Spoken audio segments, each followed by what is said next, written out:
Welcome to Arirang live coverage of the South Korea-U.S.-Japan Summit. I'm Yoon Jung-min. In just a moment, Presidents Yoon and Biden and Prime Minister Kishida will gather at Camp David together in Maryland.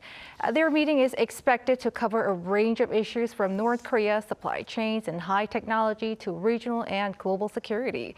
This as they try to take their collaboration to another level and forge a trilateral consultative body. We will bring you live this first ever standalone three-way summit. While we're waiting for that, let's first connect with our correspondents over in the U.S. Joining me is Arirang's Presidential Office correspondent Woo Soo-young, who joins us from Maryland, and from the White House, Voice of America correspondent Jessica Stone. Welcome to you both. Good to be here. Great to have you. So first, Soo-young, you are currently traveling with President Yoon. So what's the atmosphere like there in Camp David? I'm guessing by now preparations are just well underway.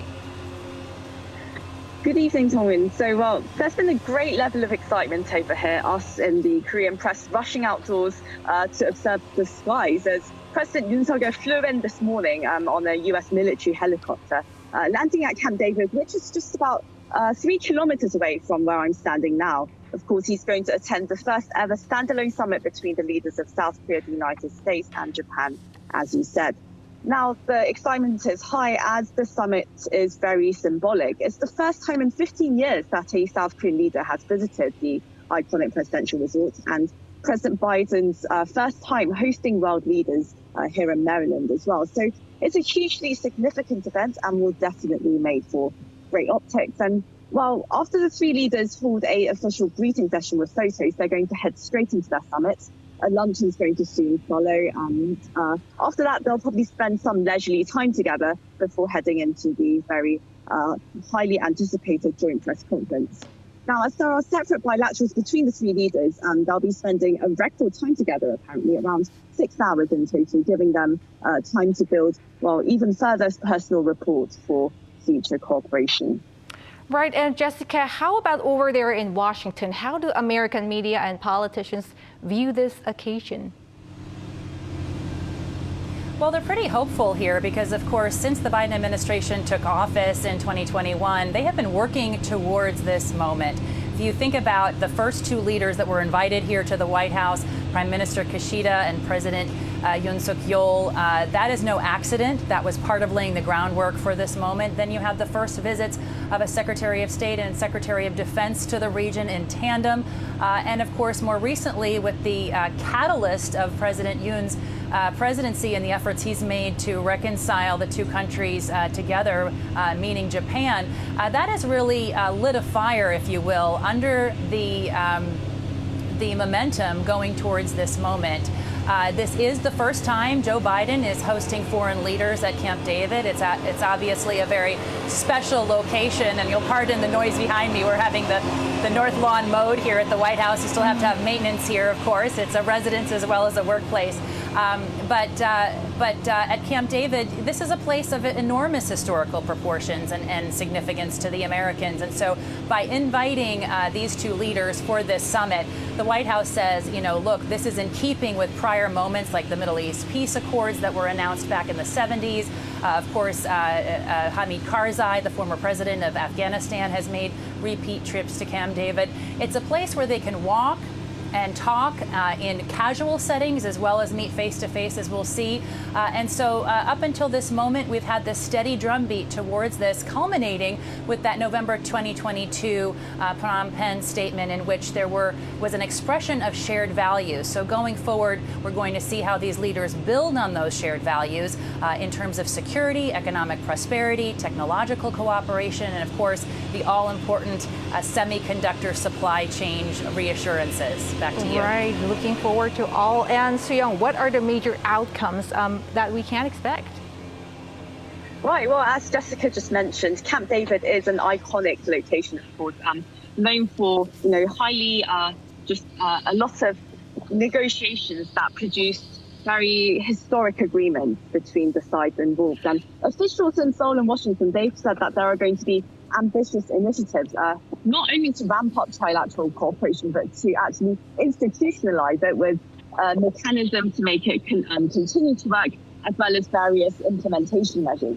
Now, this comes as the three countries face not only growing nuclear missile threats from North Korea, but also increased tensions in the South China Sea, disruptions to economic security, as well as rapidly evolving technological advances and cyber threats on top of that as well.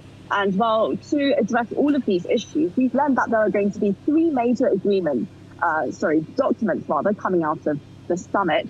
And well, a UN official told reporters late Thursday here in the US that the three sides have agreed on a third document, another document to the first two that we heard of earlier this week, and called the Commitment to Consult. Now, this is a political pledge that the three countries will be making to jointly address a wide range of security threats, not limited to North Korean provocations, trade disputes and cyber issues, with the three countries sharing information and discussing their joint responses to such crises.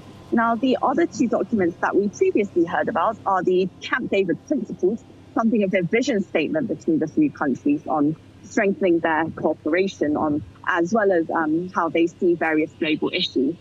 The spirit of Camp David, now this would be a joint statement that establishes a trilateral consultative body, along with initiatives to implement cooperation on areas like extended deterrence, combined military exercises and economic security. Now, the devil is, of course, in the details, and the measures could well include a regular annual joint military drill, possibly including missile interception training, cyber defense, and a real-time missile warning system. Now, on the economic front, the summit will likely produce measures to increase supply chain cooperation, particularly on sensitive technologies and rare minerals in relation to semiconductors, of course. President Yoon himself, he's hinted that there may be an early warning system between the three countries on these kind of supply chain issues. Now, we'll, of course, hear more about this at the joint press conference here in the US later this afternoon. Yeah, you touched on pretty much, but how does South Korea's top office view this meeting? Soo-young. Well, again, a highly significant meeting, and a presidential official told me this morning that the Camp David summit, that's a true testament to how relations between South Korea and Japan have improved dramatically since March this year. That's when President Yoon Suk-yeol took the very bold step of initiating this ongoing rapprochement by traveling to Tokyo for a summit and going with a plan in hand to overcome a particularly contentious historical dispute on wartime compensation of forced laborers. Now, over the last few months, the two neighbors have fully restored their trade and intel sharing arrangements as a result. And while this is something that the US has been trying to do for about 20 years now, trying to get its neighbors, its closest allies, to overcome their various bilateral disputes and cooperate on areas of common interest. But then tumultuous political circumstances in the two countries and a lack of leadership as well have really hindered consistent progress. Until now, it seems, the three countries are now looking to make what they say will be diplomatic history in the 21st century, with their three-way cooperation becoming a systematic force in the Indo-Pacific region. Back to you. Right, and Jessica, I want to ask you, so what does it mean for the Biden administration to ramp up collaboration with its allies and partners amid its tense relationship with China and Russia? Well, the context for this is, facilitating alliances more broadly throughout the Asia-Pacific that, quote, support a free and open Indo-Pacific. So the U.S. has really pursued a rapprochement, or really a closening of ties with any countries in the Indo-Pacific that A, want to subscribe to a rule of law, and that B, want to push back against any taking of sovereign territory under force. So that's Ukraine, that could be Taiwan. These are common threads in the relationships that the United States is building, and it's really been sped up, if you will, by Russia's invasion of Ukraine. It's been a warning bell throughout the region as to what can happen without these alliances. So you've seen that with India, you're now seeing that with Japan and South Korea, you're seeing it with the Pacific Islands. And White House officials say that they're going to leverage this trilateral relationship and try to coordinate through it In terms of more multilateral or regional engagements, take ASEAN, the Southeast Asian Nations Group, or AUKUS with the Australians and the British, or the Quad with the Indians and the Japanese. And you're also seeing, the Japanese and the Koreans both be observers at NATO meetings having to do with Ukraine, because there are knock-on effects on both economies and on both military preparedness due to what's happening in Ukraine right now. The most important thing to remember here is that the White House is very conscious of a pending change in administration, that it has elections coming up, that Korea has elections coming up, and given the changes we've seen between the Trump administration and the Biden administration, this White House is trying to lock in an Indo-Pacific framework that includes a trilateral framework with Japan and Korea that will outlast any president or any prime minister of any of these three partners, giving the U.S. the ability to be interoperable and in direct coordination with the Japanese and the Koreans in the event of any contingency, military contingency in the Taiwan Strait, in the South China Sea, or any economic issue that interrupts the supply chains. That's what they're really looking for and trying to set up here. Right. It seems like the U.S. presidential election is more imminent, though. And Jessica, so before you go briefly, so what roles does Washington play in the Indo-Pacific region? Well, the U.S. would say it's a Pacific nation, too, right? It has a whole coastline along the Pacific, and it is really trying to leverage that. It's something I covered under President Obama with the pivot to Asia. It continued to some extent with the Chinese. With the Trump administration and some of the adverse effects on China. And now we're really seeing a broadening and a reconstituting of the alliances across the Asia Pacific, in which the United States wants to be partner, wants to be mediator if it's needed, and wants to be in closer consultation with security and economic imperatives throughout the region. Right. And thanks, Jessica and Soo-young. Much appreciated. Thanks very much. You bet. And for further analysis, we have Dr. Youngshik Daniel Pong, a research fellow at Yonsei University Institute for North Korean Studies, in the studio. Thank you for your time. My pleasure. So, Dr. Pong, first of all, what do you sense in terms of the timing of this meeting? Is this meeting coming at a crucial moment? I would say that it came in a very crucial moment for two reasons. One is from the perspective of the United States, which means that the United States always hoped to make the pivot to Asia since the time of Obama administration. But the pivot to Asia has not been materialized, because whenever the United States tried to make the pivot to Asia, something really big happened in the Middle East, like the rise of ISIS or the Arab Spring and the political instability, and the war in Afghanistan did not end until Biden administration's inauguration. So it took 20 years for the United States to turn the page from the global fight against terrorism, including the war in Afghanistan, for the past 20 years, and making a pivot to Asia. So this is a crucial moment to make the pivot to Asia finally by the United States. And the second point is that there has not been any real eye-to-eye, trust-based cooperation between South Korea and Japan since the time of the Lee Seung-man administration of South Korea and the Yoshida administration of Japan. I'm talking about 1950s. For the first time that the South Korean leader and the Japanese leader, shared a very strong trust, thanks to the political courage they demonstrated. Without that trust, any attempts initiated by the United States derailed, like the 2015 joint declaration of the end of the compromise issue. It was reversed with the inauguration of Moon Jae-in government of South Korea, and the bilateral partnership got exacerbated because after the Supreme Court of South Korea's ruling in favor of the plaintiffs, the forced labor of Koreans against the Japanese corporations. And the economic sanctions imposed by the Abe administration on South Korean exports triggered Moon Jae-in government's threat of walking away from GSOMIA. So this is the first time that the South Korean leader, Japanese leader, set aside unresolved historical and territorial issues and focused on building cooperation, including the United States. Right. And Meanwhile, we also joining us live is Mr. Bruce Klinger, at Senior Researcher Fellow at the Heritage Foundation.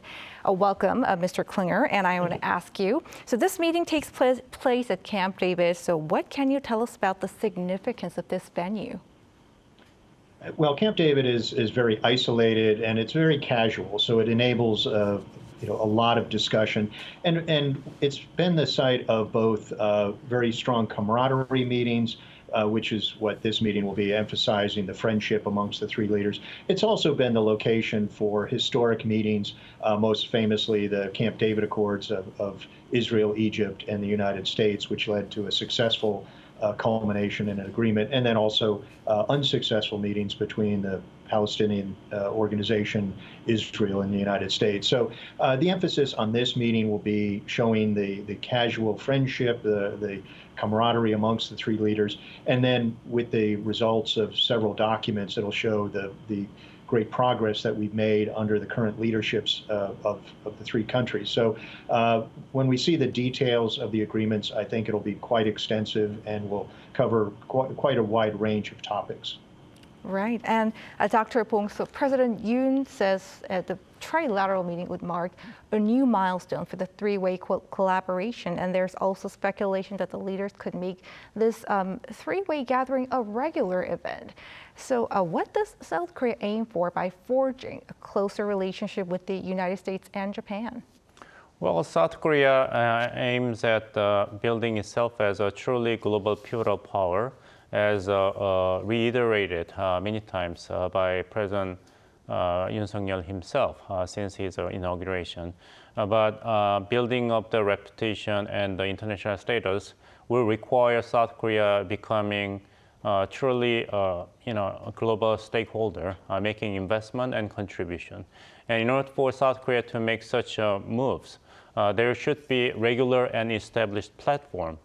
Of course, the three leaders have met during the NATO summit meeting in Madrid, Spain, and also in the sidelines of the ASEAN summit meeting in Cambodia last November, and in the sideline of Hiroshima G7 summit meeting. But all these three meetings, as I explained, happened in the sidelines of the non-Asia multilateral meeting. So this is truly, for the first time, standalone trilateral summit meeting for South Korea, Japan, and the United States. So you need to build a platform to maintain the sustainability of the trilateral security cooperation at the highest level of three governments. And Dr. Bong, Seoul's top office says Camp David principles and spirit of Camp David and commitment to consult will be adopted, and the leaders are expected to forge a trilateral cooperative body. What would they contain, and what does it mean to adopt these documents? You can, visualize the three important documents as very important and workable and detailed roadmaps for future of the trilateral security cooperation. It's a tool set. As Mr. Bruce Klinger explained, that Camp David has been known to be an iconic place for the peace in European continent, like the Second World War and the Cold War, and the peace process in the Middle East. But it has not been an iconic place for the sake of United States involvement in Asia-Pacific region.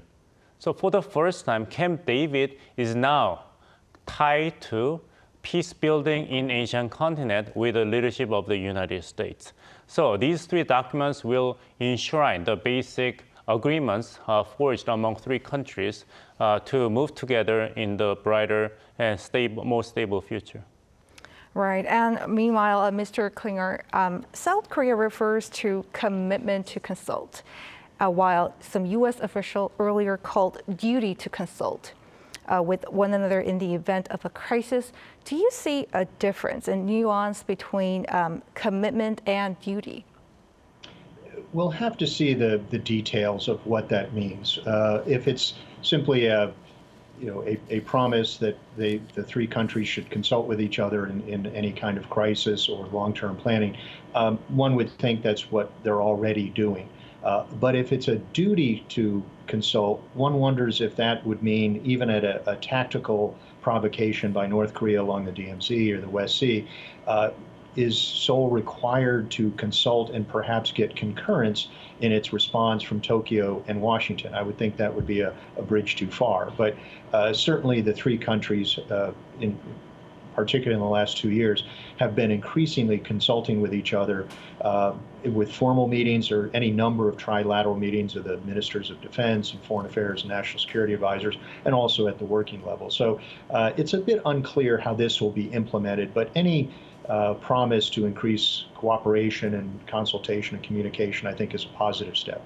And staying with you, Mr. Klinger, so to what extent do you think the three leaders would address North Korea's nuclear and missile threats? It will be a very large part of the final documents as well as their discussion. Clearly, North Korea is the most immediate threat to all three countries. They have nuclear weapons and missiles that can target all three of our countries. So that will be really, I think, the predominant theme, not only in the discussion, but also in the documents. However, I think there will be also discussion of the Chinese threat, although given South Korean and Japanese sensitivities to their interaction with the Chinese economy, I think that will be not as extensively commented during the documents. And then there will also be a wide range of non-security issues, as has been raised, technology and economic security, supply chain guarantees, et cetera. But on the security side, certainly North Korea will be the predominant theme. And Dr. Bong, Presidents Yoon, Biden, and Prime Minister Kishida would flesh out real-time warning data sharing on missiles and agree on joint military exercises to track and destroy ballistic missiles. Those are the media suggestions, speculations. So how feasible do you think they are in terms of working as a strong deterrence against Pyongyang's missile and nuclear and missile threats? Well, the taste of a pudding is in its eating, so we have to see how the three-way consultative platform is going to be working and how efficient it will be. But it is a very important start because so far the Trilateral Security Cooperation has been made in the context of the set of bilateral security consultation between United States and South Korea and the United States and Japan, not in three-way consultation among three countries, United States, South Korea, and Japan. So this is the first time, as you mentioned, that standalone and regular and established the platform for truly trilateral security cooperation. So it is a very important and important beginning. And your question mentioned whether it's a duty to consult or yes. the commitment to consult. But yes. Like Juliet in Romeo and Juliet said that what's in the name? What is important is real-time consultation to efficiently and immediately meet any type of wide range of threats, probably coming from first nuclear armed North Korea and Chinese military ambitions. So what is important is a real-time consultation ensured because of the trilateral security consultative system in place for the first time. And Mr. Klinger, or perhaps the same question to you, how feasible do you think these measures are in terms of working as a strong deterrence? I think yes. I think it will be very effective. Last year, the three leaders agreed to real-time exchange of information on North Korean missile launch data, and that is long overdue. And in the past, it's been sort of bilateral discussions between the U.S. and South Korea and U.S. and Japan. But by having it trilateral, it makes it much more effective. So we'll have to see sort of the technical implementation of that, whether it's automatic exchange of information amongst the computer systems of the three militaries. But it also should include the interceptors. To date, South Korea has refused to integrate its Korea Air and Missile Defense System into the more comprehensive, more effective allied system of the U.S. and Japan, given the sensitive historic issues. And unfortunately, that reduces South Korea's national security by not having the three systems coordinating with each other. So whether we have a formal integration of the system into the other two or not, having greater exchange of information will enable greater targeting against any incoming North Korean missile to South Korea, Japan. And there's been also speculation that the leaders could open a crisis hotline. What's your view? Well, one would think that the three leaders already have very effective and quick communication amongst themselves. So whether this is a standalone system or a standalone telephone, we'll have to see. But again, whatever the implementation of it is, it's a step in the right direction of consulting with each other more effectively in order to address any kind of threat from North Korea, as well as, I think, also against Chinese threats to the region. And when it comes to economic agenda, what do you expect in terms of cooperation for chips and supply chains? Will they forge an early warning system? Right. Well, we've seen in the recent bilateral and trilateral statements amongst the countries that economic security and economic issues and technology issues have taken a very large portion of the joint statement. So we tend to think in terms of military threats, North Korea and China, but also economic security is increasingly important. And we saw during the COVID crisis how nations suffered when there were inconsistencies in supplies or shortages in supplies, and that's from an over-reliance on China. So as we've seen, China increasingly willing to engage in economic coercive measures as well as just the inadequacies of supply chain. The three countries, as well as others, are looking to diversify away from the over-reliance on the Chinese economy. So, and that's particularly true, I think, when it comes to vital technologies. Right, and Dr. Pong, so what specific cooperation do we expect in the high-tech sectors like AI, quantum, and space? Well, I mean, the examples would not be just limited to three examples you cited, AI, quantum, and the space. Because, just to name a few. Right. If you carefully read the text of the joint statement issued after the bilateral summit meeting between President Joe Biden and former President of South Korea Moon Jae-in, and between President Joe Biden and current President of South Korea Yoon Suk-yeol, there is a long list of the areas of cooperation. There are two reasons for these three countries will be focused on most advanced industrial sectors. One is you have to build your strength on your strength. What's common among these three security cooperation partners are they are leading leaders in the most advanced technology in the global economy, like second generation battery, electric cars, and nuclear power, AI, information technology, and the aerospace technology, and of course, semiconductors. So you have to build upon your strength to meet common and individual challenges and threats to their security and the economic interest. The second, you have to optimize your response to the existing threats. What North Korea poses as a major threat, nuclear bombs and ICBMs and short-range missiles topped with nuclear warhead. And North Korea has been earning revenue by cyber theft.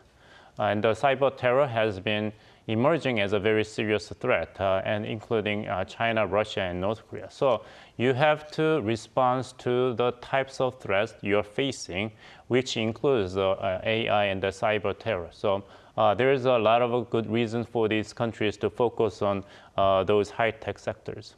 Right. And Mr. Klinger, so to what level do you think the three leaders address Taiwan or Ukraine issues, taking into account the U.S. rules-based international order? I think there will be a lot of discussion on those two topics, but both of them are sensitive, and I don't think they will be highlighted in the joint statement, but I think clearly there's discussion. South Korea and Japan have been reluctant to provide direct lethal aid to Ukraine, although South Korea has been selling a lot of weapons and ammunition to Poland and the United States, which indirectly may have been sent to Ukraine. But those direct involvement is very sensitive. Also, although Japan has been increasingly strident in its comments about the Chinese threat to Taiwan in recent years, South Korea has been very reluctant to mention it. So I think there's a a realization of the need for the three nations as well as other Indo-Pacific nations to focus on the Chinese threat to Taiwan. But I think it will be done behind the scenes, not only military contingency plans, but also other means to try to deter China from attacking Taiwan. Behind the scenes, you say. Dr. Peng, so as Mr. Bruce Cleaner has just mentioned, so where would that leave South Korea's foreign policy with China and Russia? Well, South Korea has made it really clear several times that South Korea's support for rule-based global order led by the United States and other like-minded countries is not targeting any specific country, such as China. So China will be always welcome to join the joint effort to build the world as a safer place and a more prosperous economic system. So China has given ample amount of time since the time of the Park Geun-hye administration. But when North Korea conducted another nuclear test, you mentioned hotline between leaders. Yes. When President Park Geun-hye left the hotline to Chinese President Xi Jinping, it was not answered. So there was a great disappointment by the Park Geun-hye administration of South Korea, which led to the decision to introduce the THAAD system to South Korea. And introduction of THAAD system to South Korea invited economic retaliation by Xi Jinping government of China. And during the Moon Jae-in government for the past 5 years, China was given another opportunity thanks to the conciliatory approach by the South Korean government, but China has not really made any contributions to building sustainable peace on the Korean Peninsula and denuclearization of the Korean Peninsula. So with the Yoon Suk-yeol government in place, then South Korea had to find the alternative as a sovereign country in search for its own safety and security. So South Korea is not intending to exclude any specific country in the web of prosperity and benefits. But China has to look back. It's a past behavior toward the Korean Peninsula, and China has to make its own decision as a global stakeholder and responsible power in the Indo-Pacific region. Then China will be welcome, and South Korea will be happy to have China on board. It's up to Chinese. Right. And while we wait for the event to take place, here are today's headlines. So the summit venue, Camp David, is not just a presidential retreat, but it holds diplomatic significance in that it's where key talks have been held in U.S. history. Our Choi Min-jung has this story. In 2008, former President Lee Myung-bak became the first South Korean president to visit Camp David, the U.S. presidential country retreat, at the invitation of then U.S. leader George Bush.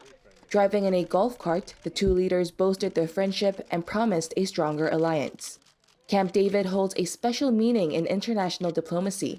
For more than 80 years, the residence has been used to host summits and intimate diplomatic negotiations. In 1943, the United Kingdom's Prime Minister Winston Churchill attended the first such meeting to discuss the Second World War with U.S. President Franklin D. Roosevelt. In 1978, leaders of Egypt and Israel held peace talks mediated by the U.S. in what we now know as the Camp David Accords. On August 18th, President Biden will host South Korea's President Yoon Suk-yeol and Japan's Prime Minister Fumio Kishida at the venue for their first ever standalone summit. Biden has visited the retreat dozens of times since taking office, but had never invited a foreign leader. U.S. National Security Council spokesman John Kirby said last week that Camp David has been a historic setting for summits and for foreign policy conversations, and added that Biden is looking forward to hosting a discussion of historic proportions. An expert pointed out that the trilateral meeting set to be held at the presidential retreat is in stark contrast to North Korea, China, and Russia's display of solidarity at the recent military parade held in Pyongyang. It shows South Korea, the US, and Japan do not only pursue military alliances, but also solidarity that pursues universal human values like freedom, peace, human rights, prosperity, and the rule of law. To achieve this, they are strengthening solidarity in a fairly relaxed atmosphere. All eyes are now on whether Friday's gathering at Camp David will mark a new era in Seoul, Washington, and Tokyo's trilateral cooperation. Choi Min-jung, Arirang News. And eyes are also on to what extent Seoul, Washington, and Tokyo would discuss Taiwan or Ukraine issues at the meeting amid a rather tense relationship with Beijing and Moscow. Our Lee Dae-hyun tells us more. As South Korea, the U.S., and Japan band closer together through the Trilateral summit, where does China stand? Beijing has been opposing the summit, with Chinese Foreign Ministry spokesperson Wang Wenbin earlier this week saying that Beijing is against the country's patchwork of small circles that heightens confrontation. Chinese newspaper Global Times also claimed that the summit will trigger the new Cold War, adding that it harms the strategic security of other nations. However, Washington drew a line on this, with the State Department earlier on Tuesday saying that the summit should not be seen as provocative by China. What this is about is deepening our partnership and collaboration on a number of areas that we believe are in the mutual shared interest of our three countries. Now, the U.S. has been avoiding mentioning China when it comes to the Trilateral summit. Citing an anonymous official, AFP reported that China will not likely be directly mentioned in the joint statement as Seoul refuses to show a firm stance towards Beijing. Although Beijing isn't best pleased about Seoul, Washington, and Tokyo's closer ties, China isn't showing clear actions on this matter. In fact, China rather started allowing group tours to South Korea last week. One expert says this may be due to China's current economic crisis. This is somehow China's dilemma. Its economy is seeing a downturn, which means if it makes the wrong choice, that may have unwanted effects for Beijing. China's being cautious in its diplomacy right now. He added that China may choose to strengthen its partnerships with North Korea and Russia following the summit. Meanwhile, there's interest over whether the three nations will discuss Taiwan or the war in Ukraine. Some experts say the result of this summit should expand on the Phnom Penh Declaration, where the three have reaffirmed the importance of maintaining peace and stability across the Taiwan Strait. Citing an anonymous government official, the Japanese newspaper Asahi Shimbun on Thursday said that it's likely that a joint document will include the opposition to the use of force to change the status quo, referring to Russia's invasion of Ukraine and China-Taiwan relations. Lee Dae-hyun, Arirang And let's bring back our experts. So, Mr. Klinger, I want to pick up where we left off. So, North Korea seems to be strengthening its ties with China and Russia, apparently against South Korea bolstering its relationship with the United States and Japan. How do you read into this? Well, obviously, the three countries have had a long-standing relationship, and Pyongyang has relied on both Beijing and Moscow for military assistance, economic trade, et cetera. But we've seen that North Korea it tends to move back and forth between the two major partners as to which is most important at the time. So during the COVID shutdown, even trade with China, which accounts for 90-some% of North Korea's trade, was shut down. Right now, it seems that North Korea is moving more tightly with Russia. That we've had the higher level Russian visit to North Korea's recent parade and celebratory events. And there's, of course, reporting that North Korea has been providing military assistance to the Russian operation in Ukraine, most likely ammunition, but perhaps also weapons. And there's even speculation as to whether it's just Russia providing economic assistance or economic trade with North Korea in return, or whether some kind of perhaps military assistance, either technology on missiles or even nuclear weapons. So I think as North Korea starts to reopen its borders, then the trade with China will become increasingly important once again. And Dr. Pong, so what does it mean for the Yoon administration to ramp up collaboration with the United States and Japan in line with its value-based diplomacy? Well, when you hear the word value-based diplomacy, you may be concerned that it's such a very ambiguous and esoteric concept. But in reality, the value-based diplomacy can give you a very highly defined and clear path and a set of choices, because it is a matter of your own identity. So in order for South Korea to live as a South Korea, as a country, then you have to think of your core values and core national interests, and you devise your foreign policy, whether it's toward United States, Japan, or Russia, China, and North Korea. because your identity helps define what you consider your core interest. So if the grouping among North Korea, China, and Russia will be strengthened, then that will leave less choice for Yoon Suk-yeol government South Korea, to choose from. The only option for Yoon Suk-yeol government South Korea, in response to the tightening grouping of those three countries, will be strengthening ties with Japan and the United States.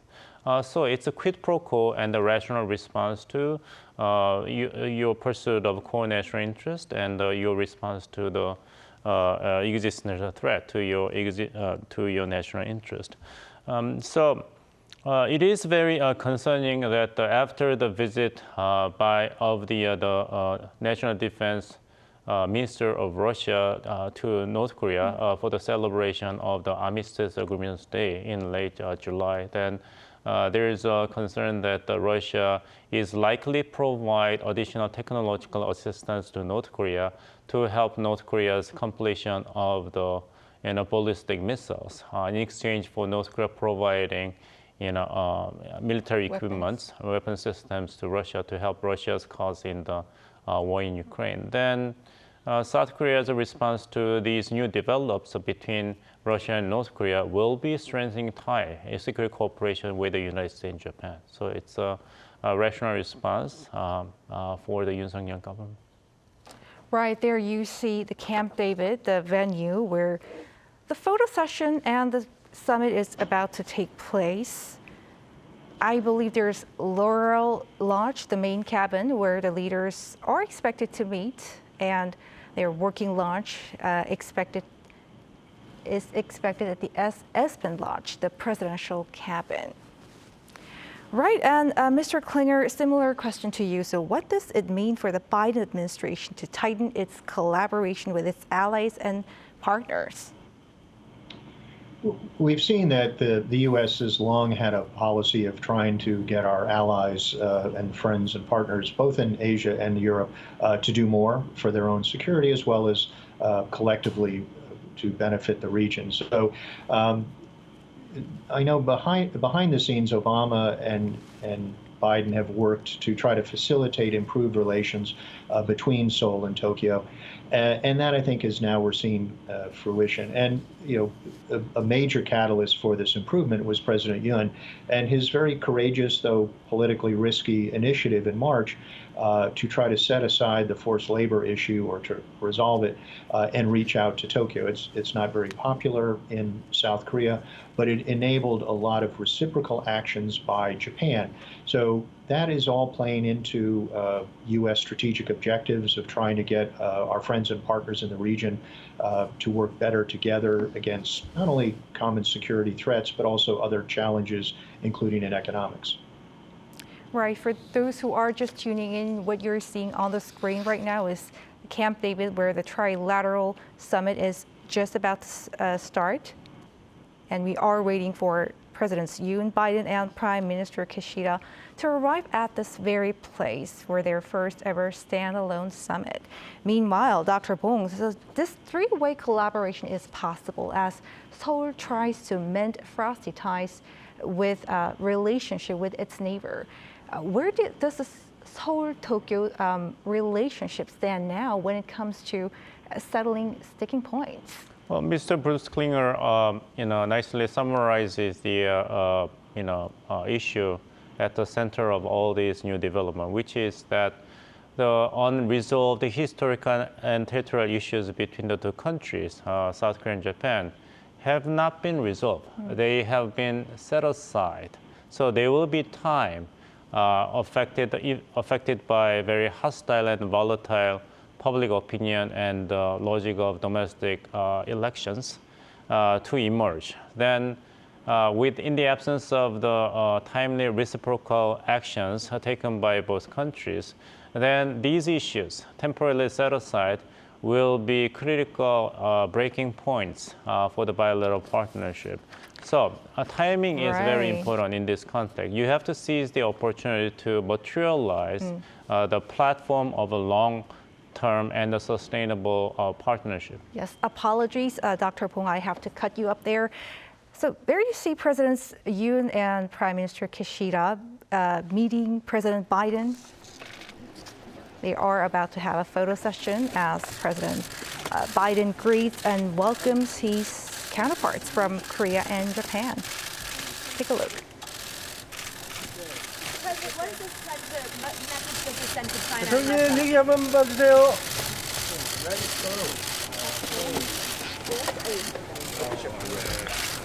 It's a very short and brief moment. They just took photos and just walking into the main cabin, the Laurel Lodge.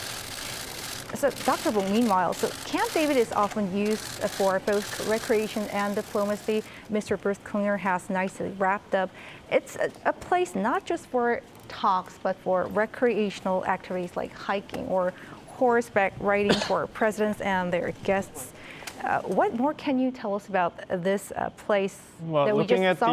Looking at the President of South Korea and the President of the United States together at the Camp David reminds me of the summit meeting hosted by the George W. Bush administration for newly elected South Korean President Lee Myung-bak. They were off to a very good start, hosting the guests at the Camp David.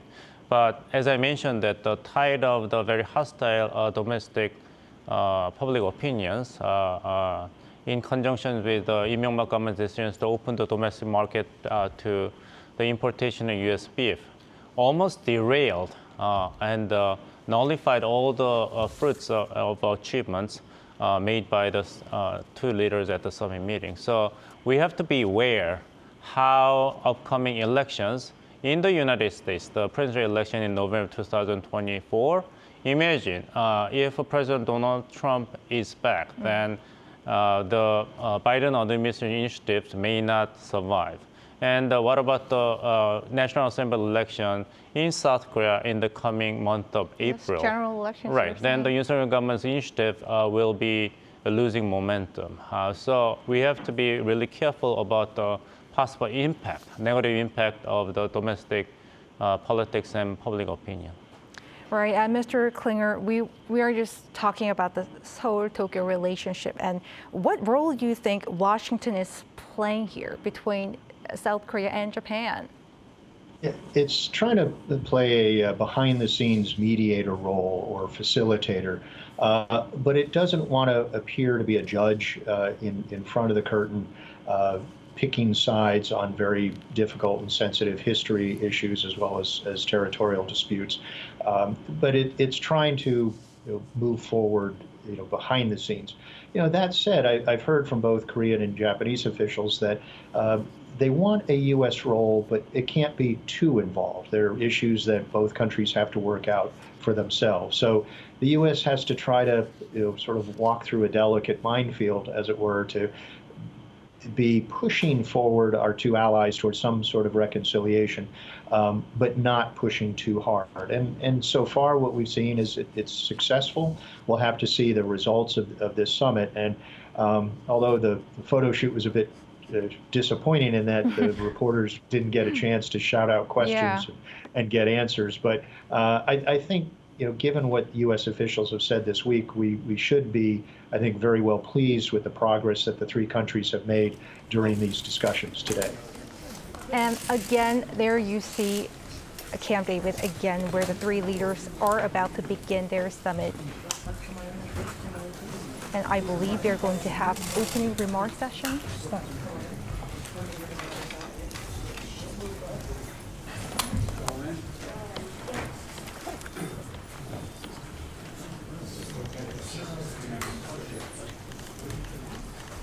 When they're ready, we are ready.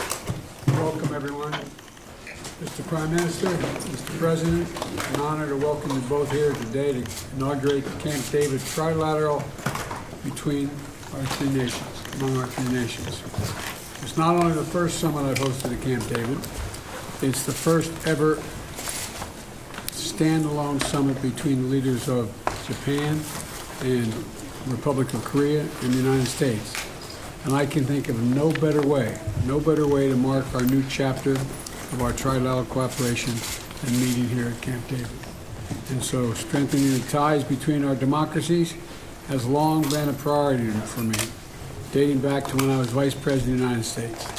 That's because our countries are stronger and the world is safer. Let me say that again. Our countries are stronger and the world will be safer as we stand together. And I know this is a belief we all three share. And I want to thank you both for your political courage that brought you here. And I'm looking forward to us having a great meeting, but continuing these meetings. You stepped up to do the hard work, I would argue historic work, to forge a foundation from which we can face the future together, the three of us together. And I'm deeply grateful for your leadership, and I look forward to working with both of you as we begin this new era of cooperation and renew our resolve to serve as a force of good across the Indo-Pacific and, quite frankly, around the world as well. President Yoon, let me turn this over to you.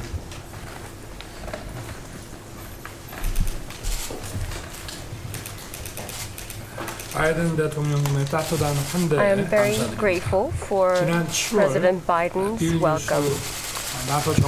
In July, after we met in NATO summit, I am very happy to meet both of you at this Camp David, which is a very historic place. I am very happy that we are opening up a new era of this trilateral relations. Roosevelt Franklin said that freedom should be won over, and all three of us should solidify in order for us to win our freedom. It is our responsibility for our next generation as well. For the trilateral summit, we have to institutionalize our solidification, and the cooperation amongst the three countries should be more institutionalized. And today we are going to talk about how we are going to pursue the trilateral relationship and how we're going to institutionalize it. With the two gentlemen here today, I am going to talk in depth about how we can bring our trilateral cooperation into the next level. First of all, I would like to express my sympathy once again for the devastating damages caused by the wildfires in Maui, Hawaii. In order to provide relief to the affected people, Japan has decided to offer a total of around $2 million of support. I offer my heartfelt prayer for the earliest possible recovery of the affected areas. May I also once again convey my heartfelt condolences for the passing away of President Yoon's father. And now, I would like to thank Joe for your kind invitation to the two of us to Camp David, a place with history. President Yoon, I have been meeting you almost on a monthly basis since March of this year, but the fact that we, the three leaders, have got together in this way, I believe means that we are indeed making a new history as of today. The international community is at a turning point in history. In order to allow the potential of our trilateral strategic collaboration to bloom and blossom, I wish to take this moment to raise the security coordination between Japan, ROK, and the U.S. To new heights while strengthening the coordination between the Japan-U.S. and the U.S.-ROK alliances. As we deepen our cooperation in the response to North Korea, I wish to expand and deepen our collaboration in extensive areas, including economic security, such as critical and emerging technology cooperation and supply chains resilience. Today, I look forward to engaging in frank discussions amongst ourselves in order to declare a new era of Japan-US-ROK partnership.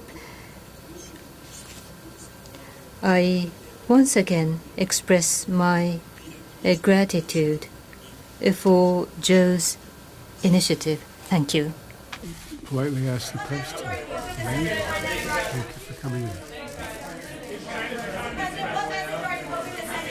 right, guys, thank you so much. Thank you. Appreciate it, Fred. Thanks, guys. We're heading out this way. Thanks, guys. All right, guys, thank you so much. All right, Stills, we're heading out this door. Thanks, everybody. All right, guys, thank you so much. All right, guys, be careful. Sir, we need to head out. Thank you. Be careful stepping down. Thank you. Out that door. Come on, thank you. Thank you. We're going to make our way out the same way we came in. Thank you very much. All right, guys, thanks. Sir, it's time to go. Right, so that was President Yoon Biden and Prime Minister Kishida addressing before they begin their summit. Dr. Pong, so we just heard the leaders speak there. Although we did not expect too much details, it was just a friendly greetings and friendly remarks, and they didn't take the chance to take questions from the media. Right, I just realized that reporters are reporters. They are dying to ask any questions and get any response, but they were guided away, right? Guarded smiles. Yeah. What stood out to you? Not necessarily so kindly, right? For the interest time. But it was very interesting to note that, on the side of the President of the United States, Joe Biden, it was Secretary of Commerce, not Mr. Jake Sullivan, White House National Security Advisor, alongside with Secretary of State, Tony Blinken, which is quite different from Korean case and the Japanese case. The President and the Prime Minister were with the National Security Advisor and the Secretary, Foreign Minister. But so I guess it is a reflection of the emphasis of the trilateral cooperation, not just confined to security area, but truly economy and business. Represented by the Secretary of Commerce, Gina Raymond, who is going to embark upon her visit to Beijing on the 21st. Yes, you are saying her presence is symbolic. I thought that was very interesting. It was symbolic, her presence. And Mr. Klinger, what about you? So what was worth noticing from that brief moment? Well, I want a lot more detail. Of course, we all want to analyze the statements when they come out, but the themes that all three leaders emphasized are ones that we've seen explained in the run-up to this meeting. The focus on raising trilateral cooperation to a new level, new heights. Also, as Prime Minister Kishida said, making a new history. Now, of course, in particularly in South Korea, a focus may be more on the old history and resolving that. But I think the leaders, while not resolving history, are trying to de-link it from progress on current threats and trying to make so much progress that it overcomes domestic resistance in both South Korea and Japan, as well as makes it less likely that subsequent leaders, particularly in the U.S. and South Korea, can undo the improved trilateral cooperation that these three leaders are striving for. Now, the doors are closed. They are having a summit right now. We can make a guess here, but in terms of North Korea's nuclear and incremental advance in North Korea's nuclear and missile capabilities. So what do you think their major concerns are right now? And what do you think will be addressed at this meeting taking place at this moment as we speak? We've seen North Korea has really ramped up its development, production, and deployment of a wide range of missiles of all ranges that can not only hit the American homeland with nuclear weapons, but all of South Korea, all of Japan, as well as U.S. bases in the Pacific. So under Kim Jong-un, we've seen an expansion, an acceleration of their programs, and that we very well may see another ICBM test or military reconnaissance satellite launch in response either to this meeting or to the major military exercises next week. So there's great concern about the expansion of North Korea's threat and its unwillingness to have any kind of discussions, let alone negotiations, to try to constrain, let alone eliminate that. So North Korea remains in defiance of 11 UN resolutions which require it to abandon its weapons of mass destruction program. So the leaders are going to discuss how to deter and defend against that threat while keeping the door open to some kind of diplomatic discussions or resolution. And meanwhile, Dr. Bong, what do you read into the speculations that North Korea might conduct its ICBM launch in time for this Trilateral summit or just before the South Korea-U.S. joint military exercises, the Ulti Freedom Shield? Well, I agree with Mr. Klinger that the most likely scenario would be Kim Jong-un regime having a second attempt to launch the military reconnaissance satellite in the orbit because it failed miserably on the 31st of May. I was brutally waken up by the sound of siren that morning. And it was a very devastating disappointment to the leadership. So it will give it another try. And the timing is perfect in response to the annual joint military exercise between South Korea and the U.S. force in South Korea. And in response to the Trilateral summit meeting, which is going to be a regular and established platform. And after that, I would expect that North Korea is going to try to stir up domestic opinions in South Korea before the April National Assembly election. According to the statements issued under the name of the Kim Yo-jong, the biological sister of the Supreme Leader Kim Jong-un, North Korea regime revealed its core intention, which is to bring down the hawkish president in Mr. Yoon Suk-yeol from the position of president, maybe in the form of another impeachment. So North Korea is likely to engage in low-grade conventional provocations so that the South Korean public will be concerned about continuous hardline and principled North Korea policy maintained by the Yoon Suk-yeol government. So North Koreans are going to try to put all the blames on the South Korean president that Yoon Suk-yeol is so dangerous. Yoon Suk-yeol is, in the name of national interest and the alliance with the United States, driving all of us to the mouth of the nuclear warfare. That would be the best hope for Kim Jong-un government of North Korea. Right, so that was previous statements. And what do you think, how would North Korea respond to this Trilateral summit? Well, as we discussed, the initial step would be consolidating its security cooperation with Russia and China.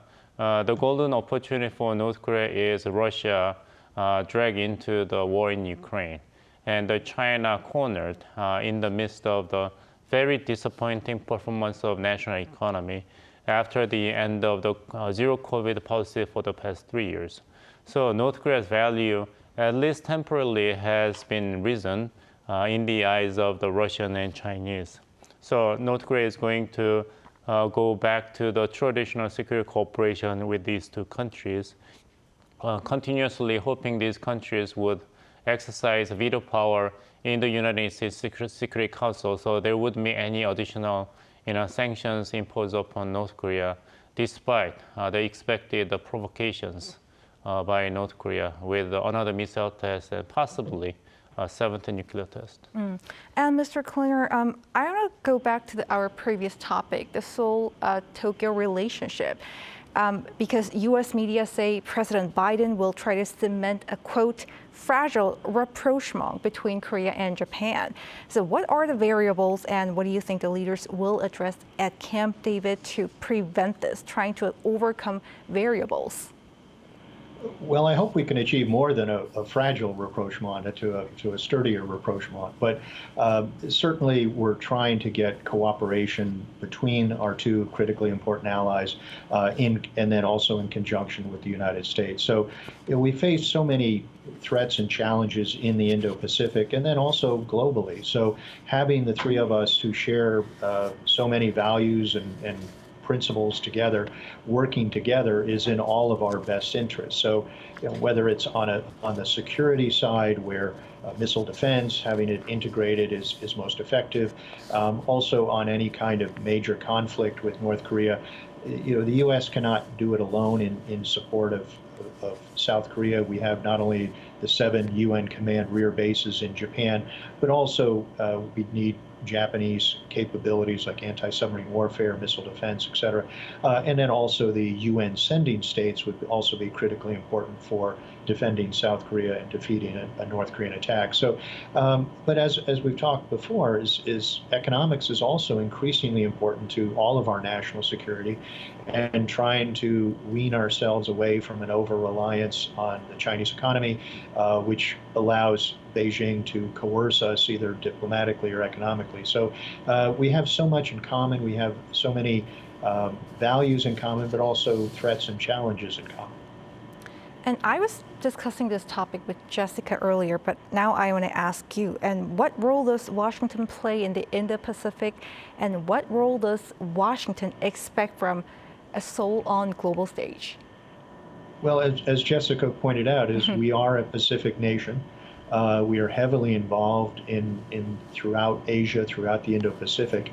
It is in our great strategic interest to be involved here. It's a very large part of our economic well-being and then also our security. So having our forces overseas are very important to maintaining peace and prosperity and stability throughout the Indo-Pacific. It's like having policemen walking around in a bad neighborhood. You're trying to deter bad actions rather than sitting back home and waiting for things to happen. So, but the U.S. can't do it alone, and we've seen through successive U.S. administrations the reaching out to our friends and allies and partners in the region to incorporate their capabilities amongst a broader coalition or cooperative group to not only maintain peace and stability, but to improve all of our economic prosperity. And Dr. Pong, while the Biden administration pretty much emphasizes aligning with allies and partners, the UN administration has also been stressing the importance of the value-based diplomacy, as you said. And where does it leave Korea's foreign policy? Is it a shift from strategic ambiguity?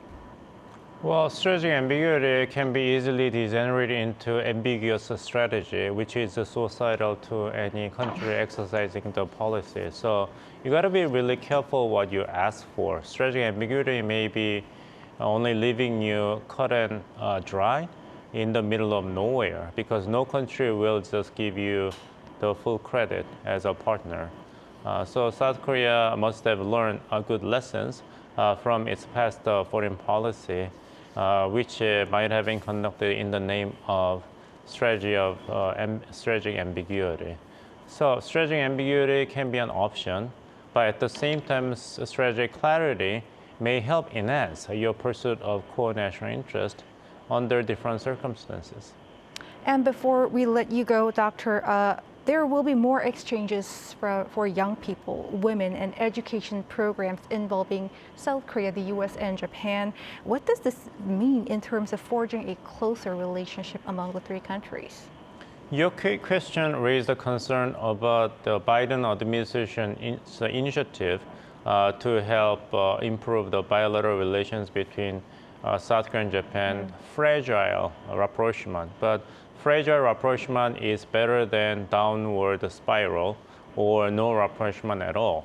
In order for rapprochement or any improvement of a bilateral partnership to be sustained, it should be based upon long-term and concrete trust among people. And it is a welcome development, as explained by President Yoon Suk-yeol in his speech on the Day of National Liberation, 15th of August, that the South Korean government is going to increase the government support to increase the foreign students making a visit to South Korea to approximately 300,000. And the main reason explained by President Yoon Suk-yeol for the choice of third-party compensation for the plaintiffs in the forced labor case against the Japanese corporation is to help open the door for future generations in both countries to pursue brighter future without the burden of the unfortunate past. So the commitment to help young generations is already there. So the Trilateral Summit meeting at the Camp David is going to be another important step to help materialize the commitment already made by Yoon Suk-yeol government of South Korea. All right, Dr. Young-sik Daniel Bong, a research fellow at Yonsei University Institute for North Korean Studies, and Mr. Bruce Klinger, a senior research fellow at the Heritage Foundation. Thank you for your insights. Thank you very much for having us. Thank you. And that wraps up Arirang special coverage of the Camp David Summit. Thanks for watching, and do stay tuned for more on the latest.